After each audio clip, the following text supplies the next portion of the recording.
Guys, क्या आपको पता है कि जिस ईस्ट इंडिया कंपनी के कारण हम सैकड़ों साल तक गुलाम रहे और हमारे लाखों शहीदों ने उसे आजादी के लिए प्राण गंवाए, आज वही ईस्ट इंडिया कंपनी हमारा गुलाम है। जी हाँ, आपने बिल्कुल सही सुना कि अंग्रेजों की ईस्ट इंडिया कंपनी का मालिक एक इंडियन है। लेकिन उसके बारे में जानने से पहले हम जानेंगे ईस्ट इंडिया कंपनी के इतिहास के बारे में, और फिर हम जानेंगे कि आखिर कैसे उस समय दुनिया भर के लगभग 50% ट्रेड पर अपना कब्जे जमाने वाला कंपनी आज पतन की ओर अग्रसर है। और फिर हम जानेंगे उस भारतीय बिजनेसमैन के बारे में जिन्होंने इस कंपनी को खरीदकर अपना गुलाम बनाया है। तो चलिए बिना वक्त गवाए बात को आगे बढ़ाते हैं। दोस्तों, जब 1600 ईस्वी में ईस्ट इंडिया कंपनी की शुरुआत की गई थी तो किसी ने नहीं सोचा था कि एक दिन ये कंपनी दुनिया के कोने कोने तक पहुंचकर बिजनेस करेगी। इसकी शुरुआत समंदर के जरिए माल ब्रिटेन तक लाने के लिए की गई थी। उस समय ईस्ट इंडिया कंपनी ने अपने कदम भारत में रखे और यहाँ पर अपना व्यापार शुरू किया। उन्होंने भारत से चाय, मसाले और कई ऐसी चीजों का सौदा किया जो यूरोपीय देशों में मौजूद नहीं थी। देखते ही देखते ईस्ट इंडिया कंपनी ने कब दुनिया भर के 50% ट्रेड पर अपना कब्जा कर लिया, किसी को खबर तक भी नहीं हुई।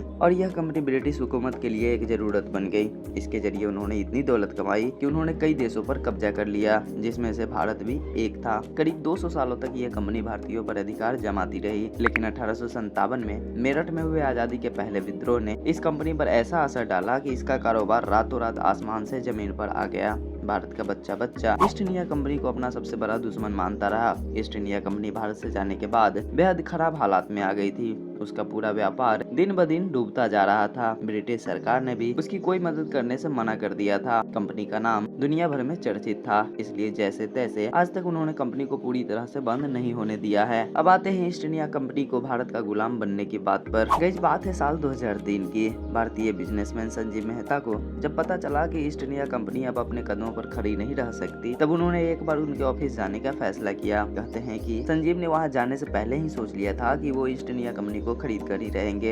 ये एक तरह से उनके तरफ से भारतीयों को एक तोहफा था कि जिस कंपनी ने भारत पर राज किया था, आज वो उसे ही खरीदने के इरादे से गए थे। संजीव का कहना है कि उन्होंने ईस्ट इंडिया कंपनी के ऑफिस में महज 20 मिनट हुए थे कंपनी के शेयर खरीदने को लेकर। उन 20 मिनट के पहले 10 मिनट में ही उन्होंने जान लिया था कि कंपनी अपने घुटनों पर आ चुकी है और वो इसे बेचने की उम्मीद में ही थे। जैसे ही संजीव को समझ आया कि कंपनी अब बिकने की करार पर है, उन्होंने सामने से एक नैपकिन उठाया और उस पर एक दाम लिखा। उस दाम को देखते ही कंपनी के मालिकों ने संजीव को 21% शेयर बेचने का फैसला कर लिया और महज 20 मिनट में ही संजीव ने कंपनी में एक बड़ा हिस्सा अपने नाम कर लिया था। उसके बाद संजीव ने सिर्फ 1 साल के अंदर ईस्ट इंडिया कंपनी के बाकी के 38 स्टेक होल्डरों से भी उनके शेयर खरीद लिए और कंपनी को पूरी तरह से भारत का बना दिया। सिर्फ इतना ही नहीं, भारतीय बिजनेसमैन आनंद महिंद्रा ने भी संजीव की ईस्ट इंडिया कंपनी में इन्वेस्टमेंट किया है। माना जाता है कि संजीव ने कुल $15 मिलियन इन्वेस्टमेंट इस कंपनी पर की है। उन्होंने कंपनी को खरीदने के बाद कई सालों तक इसे लॉन्च नहीं किया। हालांकि उनका मानना है कि ईस्ट इंडिया कंपनी को दुनिया भर में लोग जानते हैं और इसके जरिए अच्छा बिजनेस किया जा सकता है। अब संजीव ने लंदन में ईस्ट इंडिया कंपनी को दोबारा लॉन्च कर दिया है।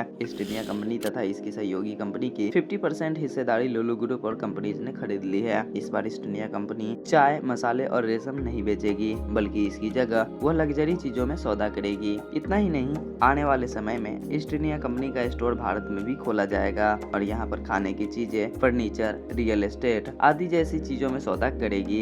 एक बार फिर दुनिया ईस्ट इंडिया कंपनी को देखेगी, मगर इस बार इसका मालिक एक भारतीय होगा और ईस्ट इंडिया कंपनी भारत की गुलाम। संजीव मेहता ने ईस्ट इंडिया कंपनी को खरीदकर दुनिया को दिखा दिया कि हम भारतीय कुछ भी कर सकते हैं। भारतीय पर राज करने वाली ईस्ट इंडिया कंपनी पर अब भारतीय राज करेंगे। गाइस, ईस्ट इंडिया कंपनी और इसे अपना बनाने वाले इंडियन बिजनेसमैन संजीव मेहता के बारे में आपका क्या ख्याल है, हमें कमेंट करके जरूर बताइएगा। और यदि आप इसी तरह के नॉलेजेबल वीडियोस देखना पसंद करते हैं तो अभी के अभी ज्ञान.in यूट्यूब चैनल को सब्सक्राइब कर बेल आइकन कॉल पे जरूर सेट कर लीजिएगा, जिससे आगे आने वाले किसी भी इंटरेस्टिंग वीडियोज से आप अनजान न रहे।